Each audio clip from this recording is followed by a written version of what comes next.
Hello everyone. Let us go ahead and study about how to create a program using the BlueJ software. And at the same time, we will also see the basic constructs that are required in developing or writing the programs in Java. So we will be seeing two things in this video, not only the working of BlueJ, how to write programs in BlueJ and how to use the software, but at the same time, we will see the basic concepts that we have seen in the previous video regarding import statement, writing a class, writing the main function, declaring a few variables maybe, or simply maybe to go ahead and print a message on the screen. So let's go ahead and start without wasting any time. First of all, let me go ahead and share my screen with everyone. So if you have a look here, this is the BlueJ symbol that we have. If I double click on the BlueJ, it will open up the software. So it will take some time for us to go ahead and wait. So let us just wait for a BlueJ to come up.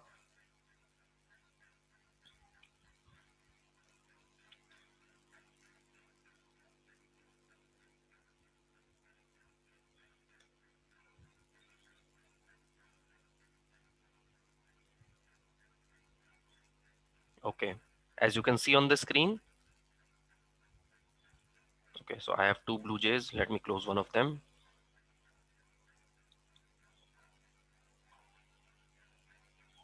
All right, perfect. So as you can see, and the computer is working right now, and it is opening up BlueJ software. I would highly recommend that if you have a laptop at home, you go ahead and install BlueJ on the computer for yourself. It's a free software that you can download over the internet. So please definitely try to do that. Let me close one window. And now I have only one of them. Okay, so I have maximized the screen. I hope we can see it in the video. So what is the first step? So before I start writing my programs, let me go to project and click on new project. Now I'm going to name my project as per my name. That is the best thing that I can do. And it is showing me the path where the project will be created. Now instead of choosing the C drive, because my computer C drive is already full, almost I have got everything in my C drive. So I'll be choosing some other drive. Let me go and choose. Let me go to my computer first. Or rather, let me choose the desktop so that we have easy access. So I've chosen the desktop and the path already exists. Okay, so maybe the software is already there. So let me name it something like Samir 276 and I'll click on OK. So now I will be inside the project that I want to work in. So it will take some time.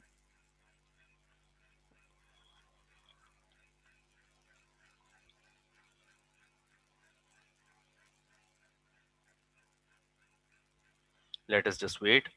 It is taking time because my computer, my laptop is already full of a lot of softwares.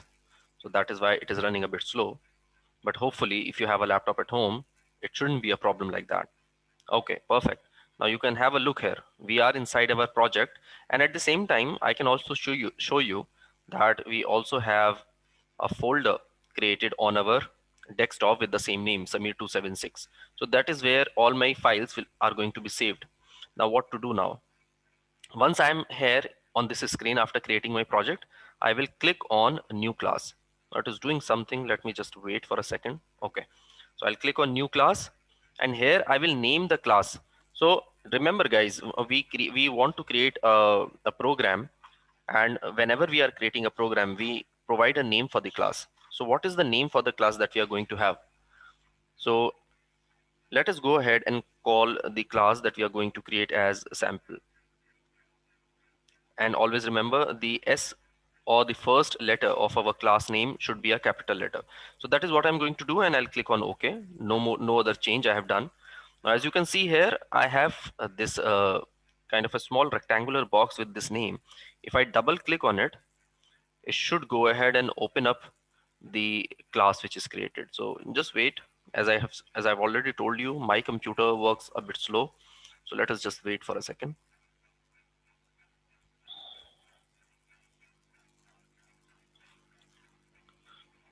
All right, now you can see I have the file open in front of me, which is the Java file. Now, one thing that I want to tell you, that don't worry about if you see all this stuff, that what exactly this is, we don't understand it, no problem. The first thing, let's do one thing. Click anywhere on the screen, press Control A and press the delete button or the backspace key to remove everything that we have. All right, click on the screen anywhere, press Control A to select everything, and then press the backspace key or the delete key. Now let us begin writing our program. So the program that I want to write is given on page number 27 of the book, where it says program number 19 is there, uh, where it says design a program in Java to display the following information on the output screen. So I want to display a name, class, roll number, subject, and school. Now I'm not going to take any input. I'm just going to print this information on the screen by myself. So let us go ahead and see. Question number 19 is there. Now, as I have informed you, it is always good to input comments in the program. So how do I go ahead and write comments? There are two types of comment. One is a single line comment that I can give as double slash, and then I can write starting. So I can write starting something like program number 19. All right. Or I can write a multi-line comment by writing a backslash and a star, and it will automatically generate multi-line comment for me. And from here, I can start writing the question itself. Design a program in Java to display the following on the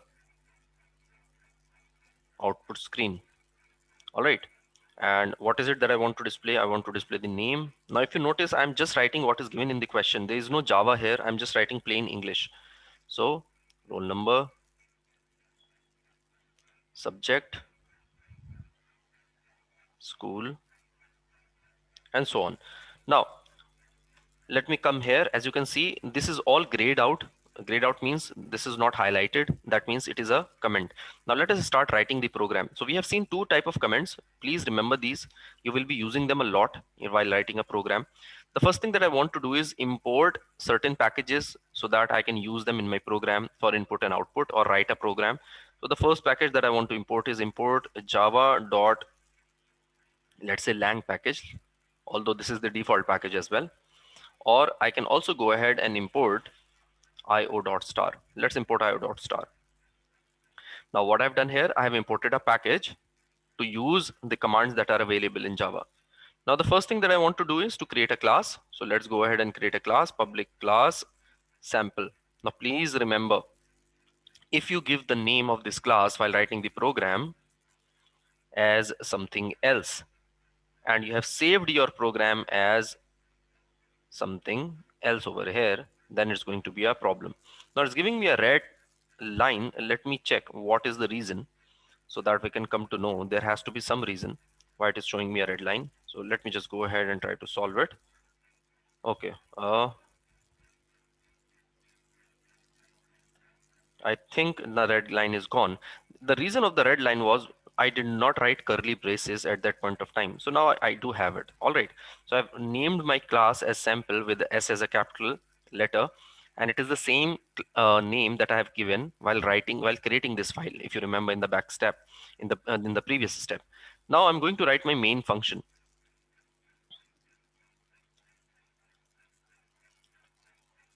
Now, what is a main function, or why are we writing a main function? You will be able to understand it, but it is absolutely okay not to understand everything right now. However, just remember, the main function is a function which is used to run the programs. So whenever you are writing a program in Java, you will have to write the main function to execute the program. So that is what it is. Okay, perfect. Let's go ahead and move further. So what have we done up till now? We have created a class, we have written the main function. Now, what is it in the program that I want to go ahead and write or display? I want to write a program that displays the name, class, roll number, subject, and school. Now, if you remember in the previous classes, in the previous videos, if I want to print something on the screen, I use the function system.out.println. And now here I want to write what? First of all, name.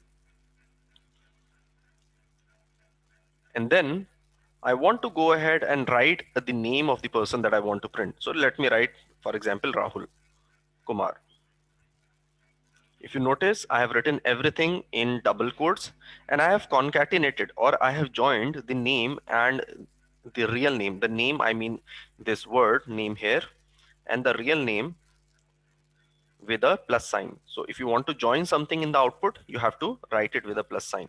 Now, I will write system.out.println and I have to write class colon and I've closed the semicolon plus, and what is the class that I want to write? Let's say for example ninth standard. Okay, and I'm terminating every step. I'm stopping every step with a semicolon. Now let's move further.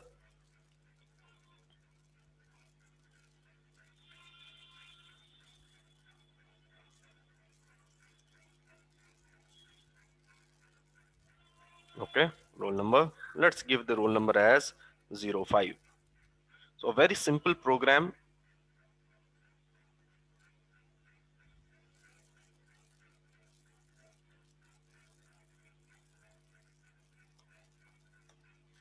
Let's say the subjects that the person has or the subject has is PCM, that is physics,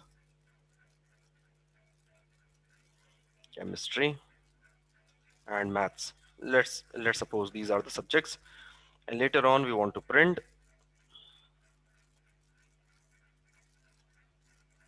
school. Okay, so we all know the name of the school, which is going to be, let's say, Saint Peter's School. All right. Now what to do? I have written my program. The first thing that I'm going to do now is click on compile. Remember the compiler that we have, so I have to compile the program. So once I've compiled the program, you will get a message at the bottom. If there are no errors in the program, you will not get any errors and you will see something like this: class compiled and no syntax errors. So it is a perfectly written program. Let's do one thing. Let us go ahead and intentionally create a syntax error. How? Let me make a writing mistake. Let me remove, or let me write void as vid. Okay, I have removed the O. Now let's see what is going to happen. If I compile it, at the bottom it says error found in class. Press Ctrl K or click link on right to go on next error. So let me try pressing Ctrl K. Okay, what is happening here? I press Ctrl K on the keyboard. It says cannot find symbol class vid. What does that mean? That means the reserved word, which is void, has to be used in exactly the same way which is written. The compiler does not recognize what is vid. So I have to write VOID. All right, let's try to compile it again. Now you can see there are no syntax errors at the bottom.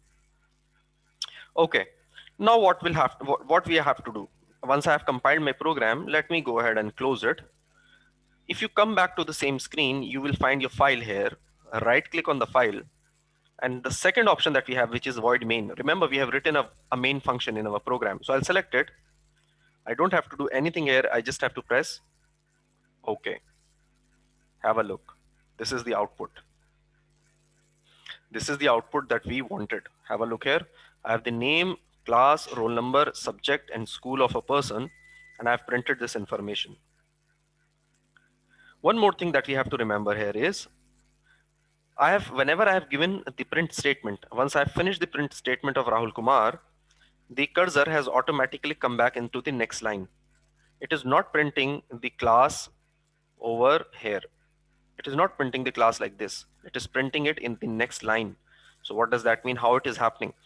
I've used the command called system.out.println. ln means your line, your next line. All right. What will happen if I only use system.out.print rather than println? We will see that just now. But however, I hope this is clear how to run the program. So after I have compiled it, I'll go to the file, right click, go to void main, click on OK, and there you go. So now you can see there's so much of information. Why? Because the first output is still there. So this is the first output that I had, and this is the second output. This is the program that has run for the second time. Okay, perfect. Now let's go ahead and change the program a little bit. So how do I edit the program? So I'll go ahead and double click on my sample, and I can now go ahead and have the entire source code. Have a look. It says source code. Remember what is source code? Source code is the code that we write. So now if you have a look here, I want to make certain changes in the program. So instead of writing println, we can also go ahead and write print. So let me remove println from here. Now, after name Rahul Kumar, I should be able to see class 11th in the next line itself, because it will not take you to the next line now. However, once it has printed class 11th, it will take you to the next line because you have given the ln command. Let's see, let's compile it first. Every time you make a change, compile it, close it now, and rerun the program, execute the program. Right click, void main, okay. Have a look here. Try to see the output very carefully. It also has the older output, just ignore it. This is our output from where it starts, from here. Have a look. Name class Rahul Kumar, name Rahul Kumar, and then class is already there. Let me clear it. You can see here, name Rahul Kumar, and then we have the class. It is not in the next line like this. So what is the takeaway from this video? If you are using println, it will print your output in the next line. Now, as a part of a homework, I want you to go ahead and write program number 20. You want to display your biodata on the output screen. Write a program to perform the task in the given format. So you have a format in which you want to print your name, father's name, date of birth, blood group, Aadhaar card number, and state. So that is what I want every student to go ahead and write a program. This will be very simple. Let me close it. Close BlueJ. Now also let's also go ahead and have a look at what we have inside our project folder. So it will open up the project folder. Now you can see what are the things that we have. So what is the program that we have written? The program that we have written is a Java program called sample. So this is the file, sample Java source file. Have a look here. I also have some other files here, like I have sample class, sample c.txt. Let us just ignore them for the time being. Remember, Java compiler executes a program, it creates a bytecode, and then your bytecode will be converted into your object code by running through the interpreter. So that is what is happening here. So these are the other files which are there. All right. So let's stop here. I hope you have understood how BlueJ works. Hope to see you in the next chapter. Now we have covered this chapter as well. We will begin with chapter 2, elementary concepts of objects and classes, very soon. Thank you.